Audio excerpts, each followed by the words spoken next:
गुरुर्ब्रह्मा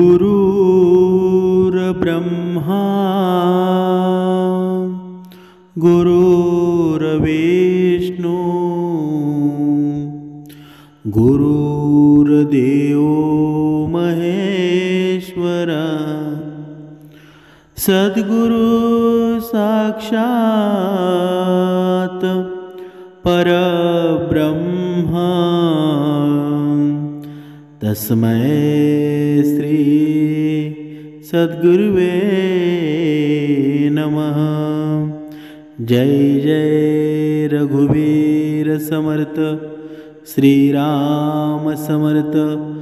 ओम श्री गुरुदत्तात्रेय श्रीपाद श्री वल्लभाय नमः।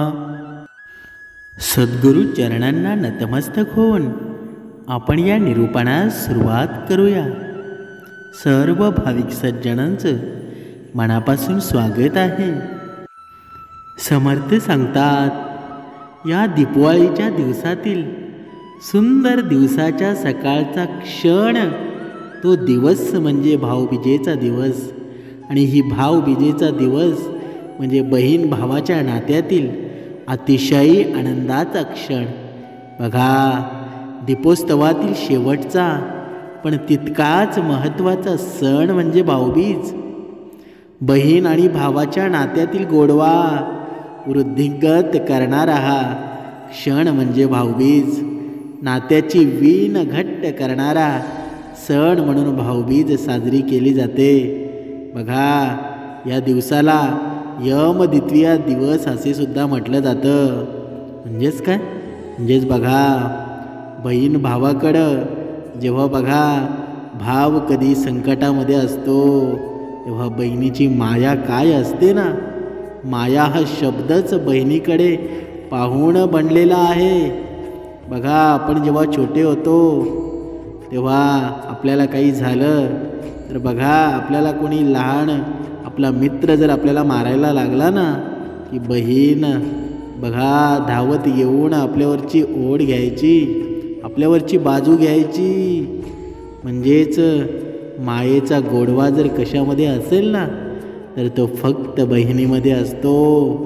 म्हणून या भाऊबीजेच्या दिवशी बहीण भावाला ओवाळते आणि ओवाळताना काय म्हणते की हे यमा, हे यमदेवता, की माझ्या भावाला दीर्घ आयुष्य दे, भरपूर आयुष्य दे, कारण त्याची तू रक्षा कर।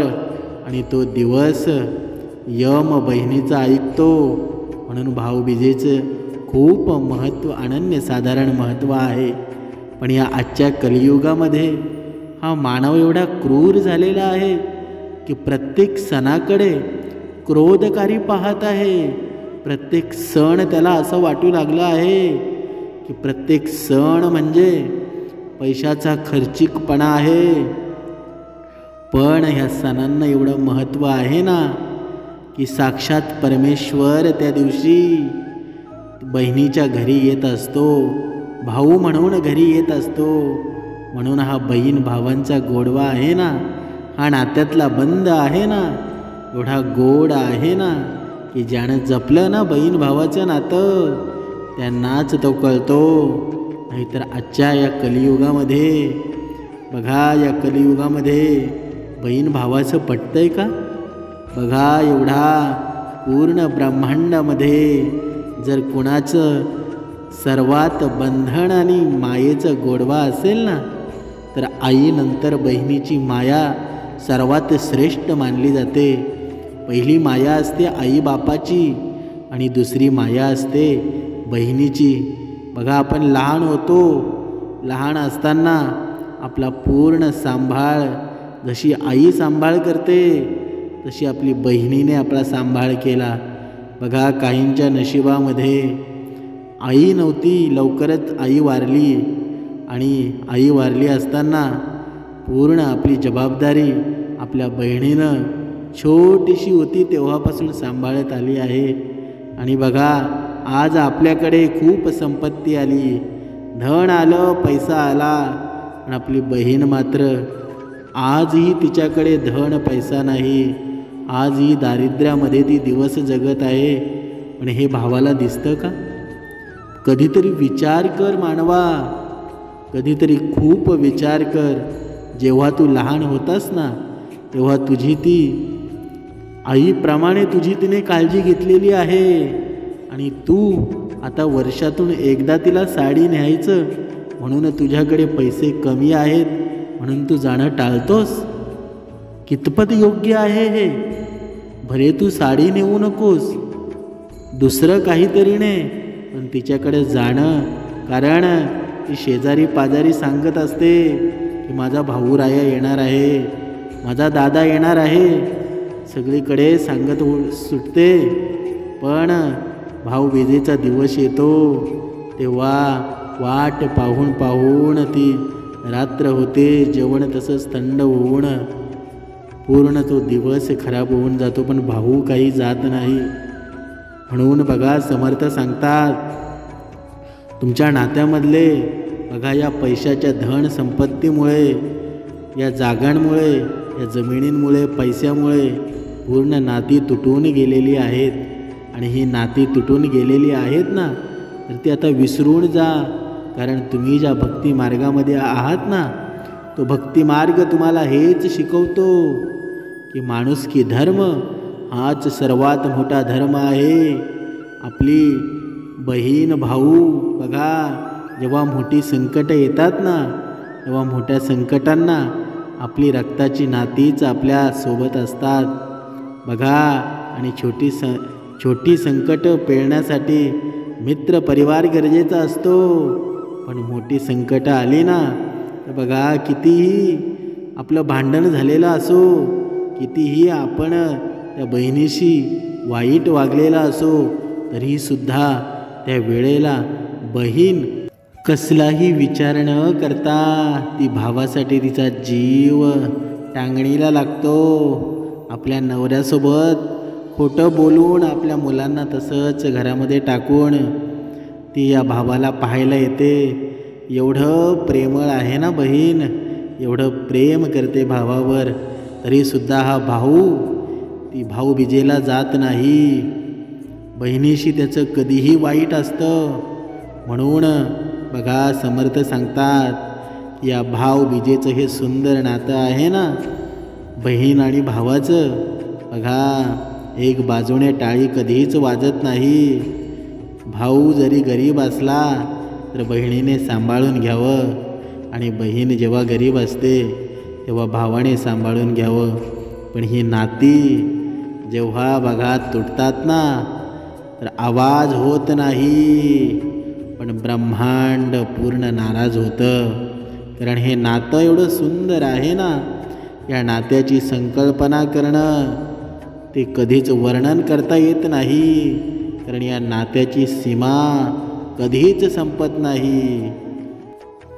बहिणीला नेहमी वाटत असतं की माझा भाऊ माझ्या घरी भरपूर वेळा येत राहावं.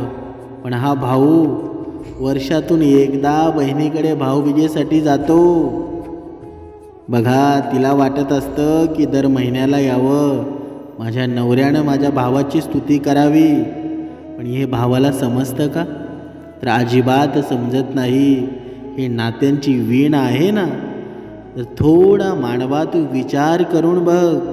जेव्हा तू हा विचार करशील ना, तर या विचाराने तुझं मन एवढं सुंदर होईल ना, आणि ह्या सुंदर मनाला सुख मात्र नक्कीच मिळणार आहे.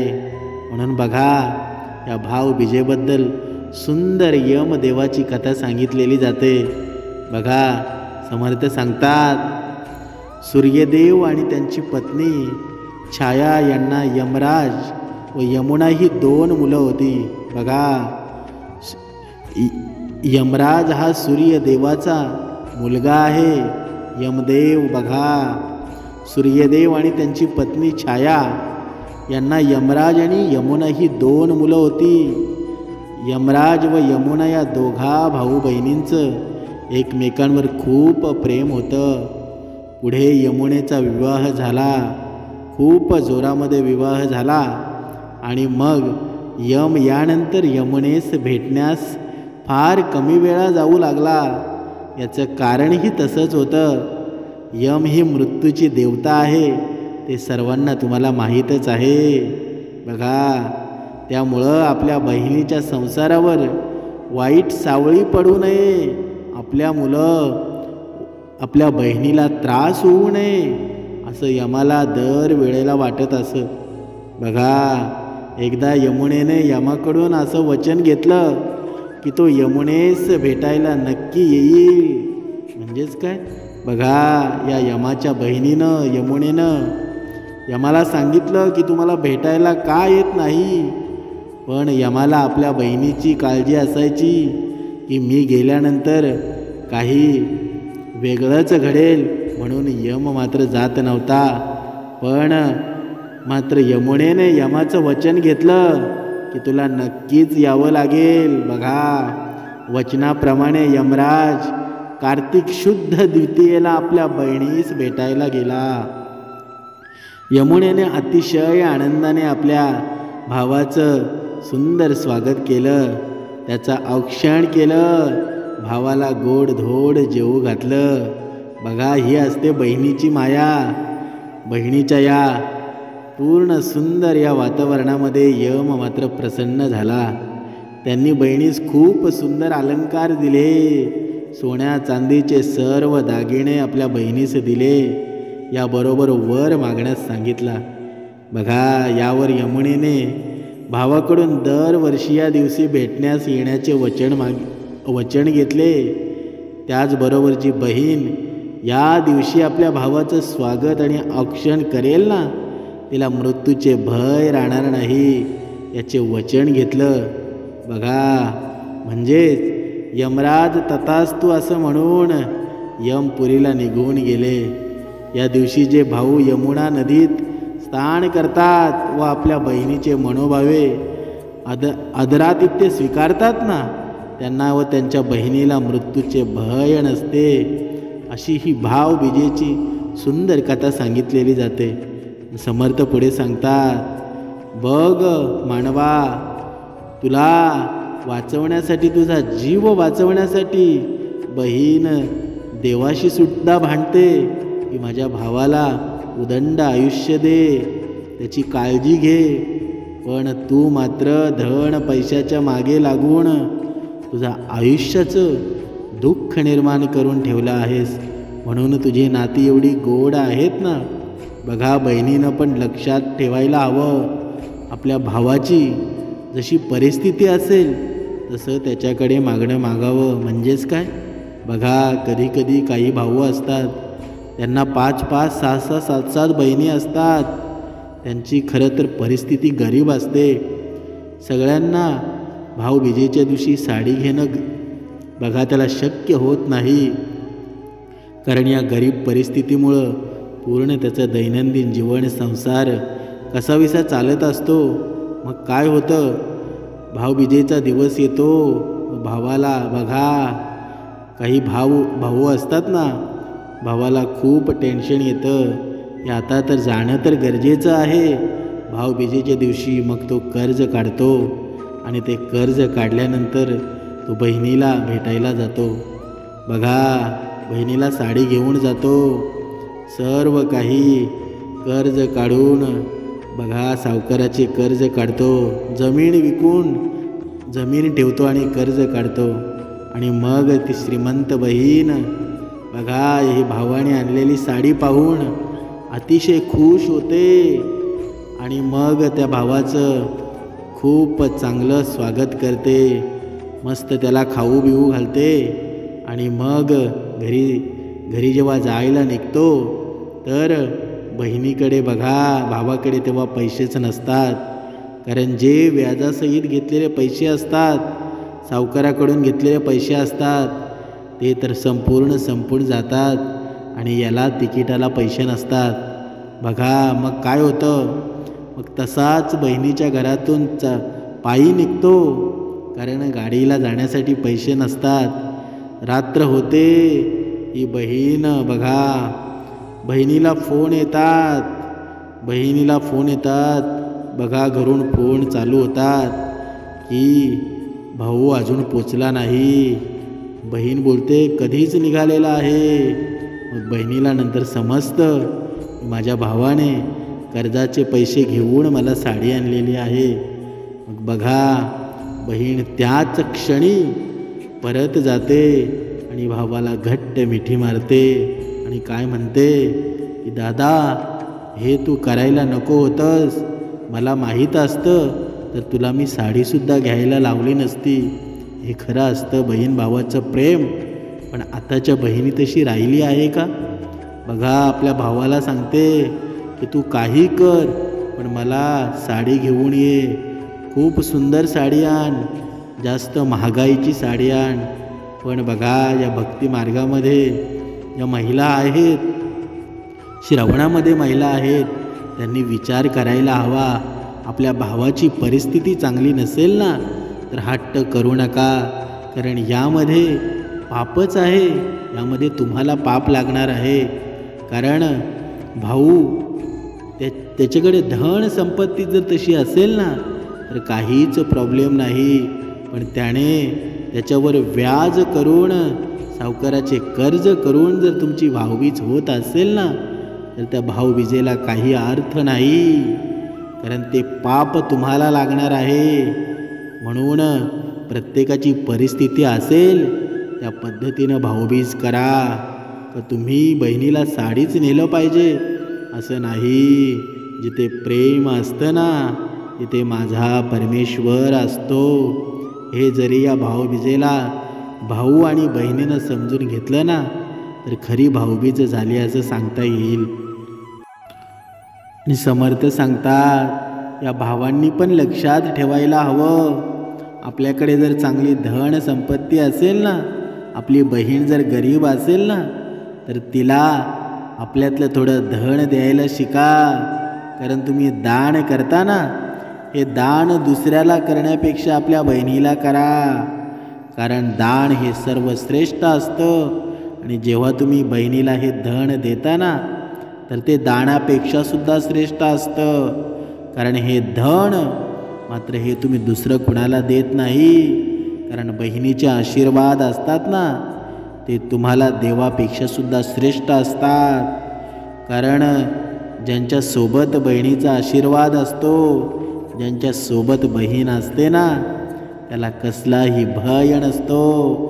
बघा श्रीकृष्णासोबत त्यांची बहीण होती, सख्खी नसली तरी सख्खीपेक्षा बघा खूप मोठी मायेची बहीण होती. ती म्हणजे कोण? ती म्हणजे द्रौपदी. बघा ह्या द्रौपदीबद्दल सुंदर कथा या महाभारतामध्ये आलेली आहे. सर्वांना माहीतसुद्धा असेल, पण या भाऊबीजेच्या निमित्त ही कथा तुम्हाला सांगणं गरजेचं आहे. बघा समर्थ सांगतात एकदा कृष्ण आणि इंद्रप्रस्थात पांडवांच्या घरी राहायला आला होता. बघा कृष्ण पांडवांच्या घरी राहायला एकदा आले होते. तेव्हा नारद मुनी तिथेच कृष्णाला भेटायला आले आणि कृष्णाची सख्खी धाकटी बहीण सुभद्रा हिचे लग्न अर्जुनाशी झालं होतं. आणि 5ही पांडवांशी लग्न झालेली द्रौपदीसुद्धा कृष्णाला बहिणी समानच जवळची होती. त्यांचं नातं मांडलेल्या भावा बहिणीचं होतं. नारदाचे डोके बऱ्याचदा तिरकस चालत असे. बघा नारद मुनी पूर्ण ब्रह्मांडामध्ये नारायण नारायण असा उच्चार करत सर्व ब्रह्मांडामध्ये फिरत असत. त्यांनी नारदांनी श्रीकृष्ण स्वारींना विचारलं, हे प्रभू, तुम्हाला आधीच एक सख्खी बहीण असताना तुम्ही द्रौपदीला कशासाठी बहीण मानता? बघा तेव्हा श्रीकृष्ण स्वारी म्हणाले, तेव्हा आपलं सुदर्शन चक्र साफ करून ठेवत होते. तो क्षण होता की तेव्हा सुदर्शन चक्रावर बसलेली घाण ते साफ करत होते. त्यांनी नारदाला प्रात्यक्षिकच दाखवायचं ठरवलं. त्यांनी सुदर्शन चक्राने बोटाला जखम झाल्याचे भासवले. बघा ही शेवट ईश्वर लीला जिथे असते ना तिथे काही ना काही घडत असतं. पण हे नारदाला दाखवायचं होतं की सख्ख्या बहिणीपेक्षा सुद्धा मानलेली बहीण सुद्धा सख्या बहिणीसारखी असते, फक्त प्रेम असावं लागतं. बघा, जेव्हा श्रीकृष्ण स्वारींनी सुदर्शन चक्राने आपल्या बोट कापलं आणि बोटाला जखम झाली. बघा, आणि या जखमेने विहळत नारदाला पटकन बोटाला बघा एक चिंधी बांधायला आणायला सांगितलं. नारद त्वरित आधी सुभद्रेच्या दालनात गेले. सुभद्रा म्हणजे श्रीकृष्णांची बहीण. तिच्या दालनात गेले आणि तिला कृष्णाला लागलं आहे आणि चिंधी हवी आहे म्हणून सांगितलं. तेव्हा सुभद्रेने आपल्या दालनात चिंधी शोधायला सुरू केलं, पण फक्त भर जरी साड्या आणि उंची शाळू मिळत होते, चिंधी काही सापडत नव्हती. नारद तिथून धावत पळत द्रौपदीकडे गेले आणि द्रौपदी आपल्या मुलांशी खेळत होती.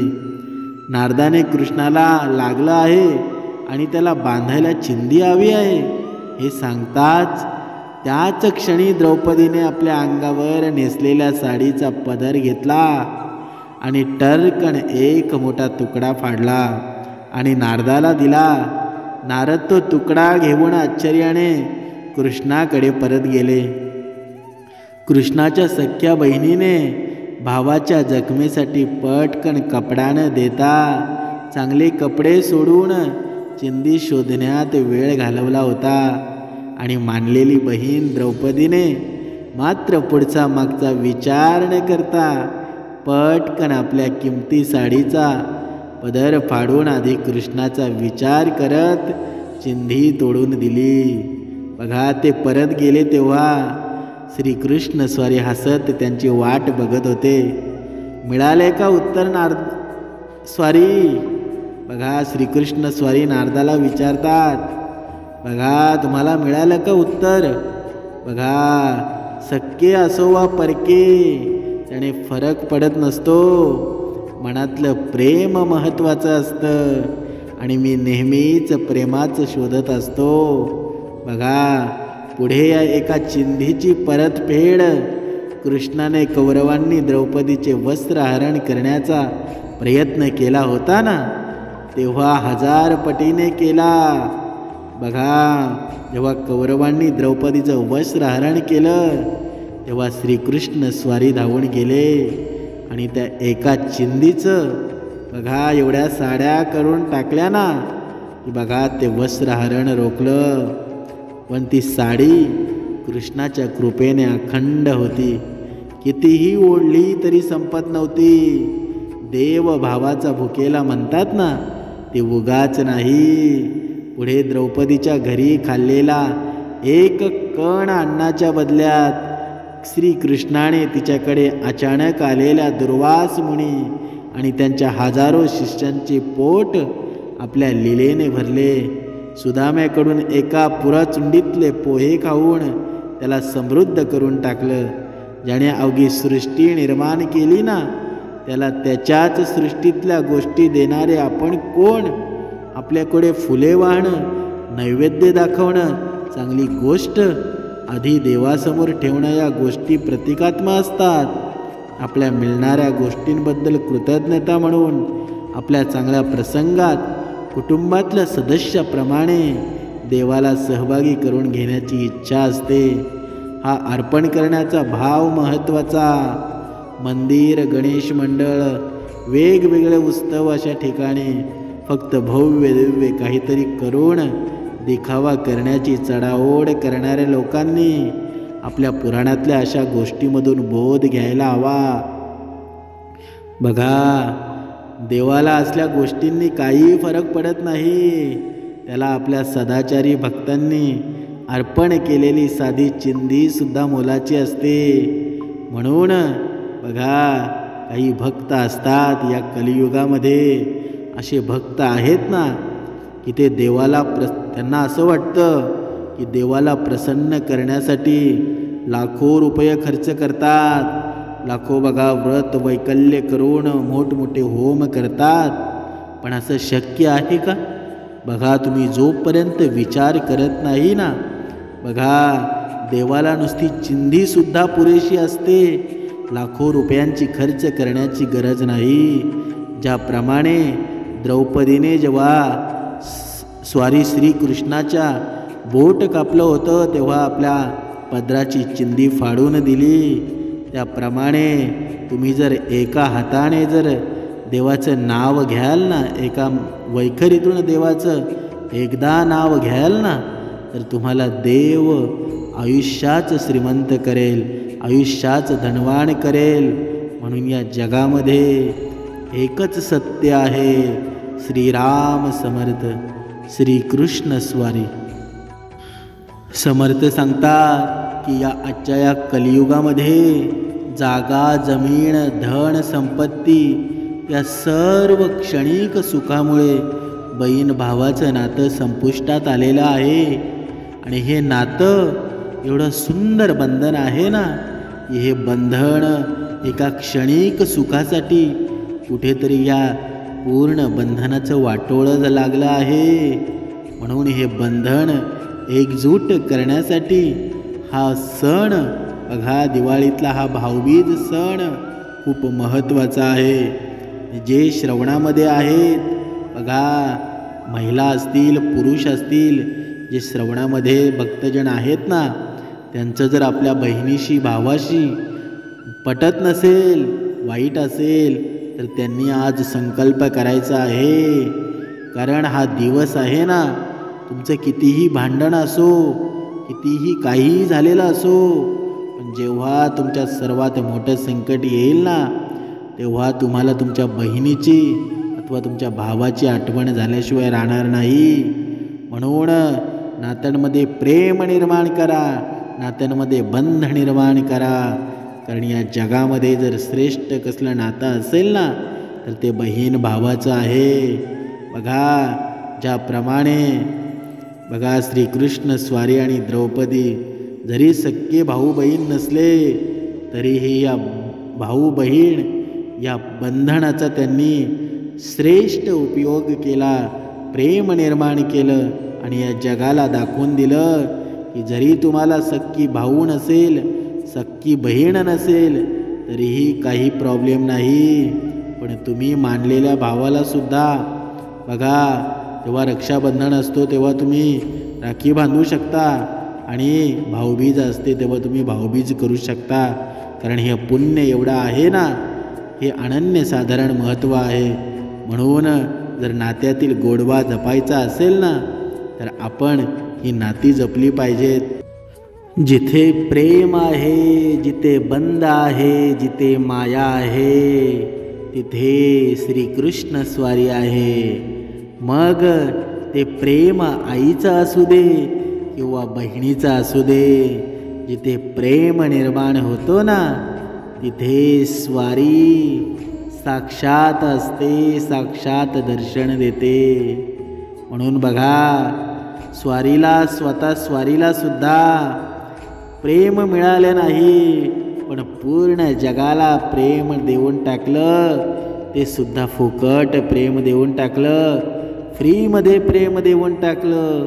असा आहे का या ब्रह्मांडामध्ये कोणी? बघा, श्रीकृष्ण स्वारीने सुद्धा स्वतः दुःख सहन केलं, पण आपल्या भक्ताला कधीच अडचणीत आणलं नाही. म्हणून या भक्ताने, या कलियुगातल्या मानवाने आपल्या कुटुंबातील ही नाती जपलीच पाहिजेत. छोट्या क्षणिक सुखासाठी आपल्या नात्यातील गोडवा कधीच वाईट करू नका.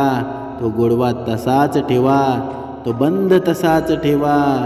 कारण हे नातं आजचं नाही, वर्षानुवर्ष काही काळाचं नातं आहे.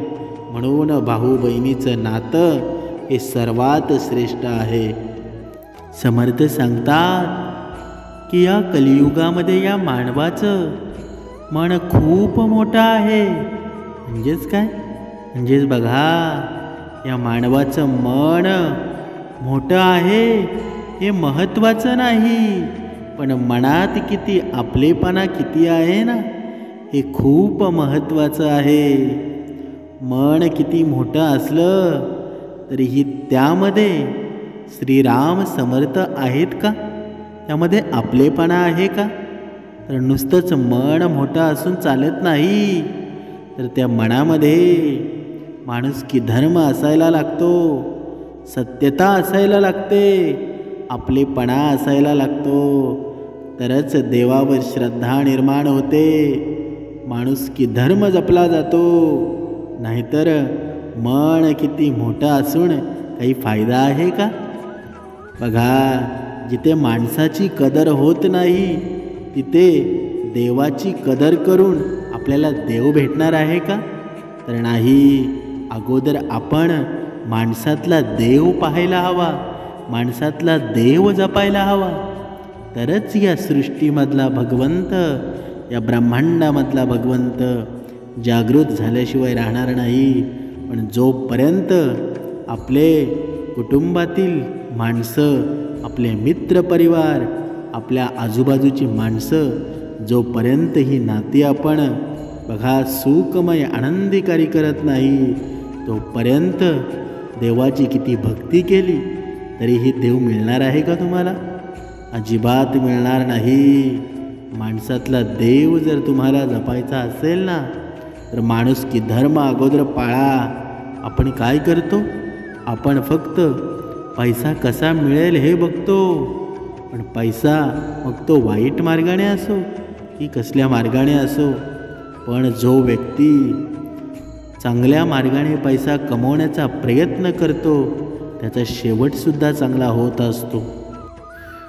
म्हणून समर्थ सांगतात, प्रत्येकाने माणसात देव पहा, आपल्या बहिणीमध्ये देवीचं स्वरूप पहा, आपल्या आईमध्ये देवीचं स्वरूप पहा, आपल्या वडिलांमध्ये देवाचं स्वरूप पहा, तरच या ब्रह्मांडामध्ये पाप कर्म कमी होतील आणि पुण्याचा वाटा वाढेल आणि मग सद्गुण रूपी देव तुम्हाला तुमच्या मनामध्ये जागृत होईल आणि मग ही नाती, तुटलेली नाती नवीन बीज येण्यास सुरुवात येईल, रोप निर्माण होतील आणि मग झाडे निर्माण होतील आणि मग सर्वकडे सावली देऊ लागतील. कधीतरी विचार कर मानवा, आपली नाती सांभाळ, आपल्या नात्यांमध्ये प्रेम निर्माण कर. जय जय रघुवीर समर्थ.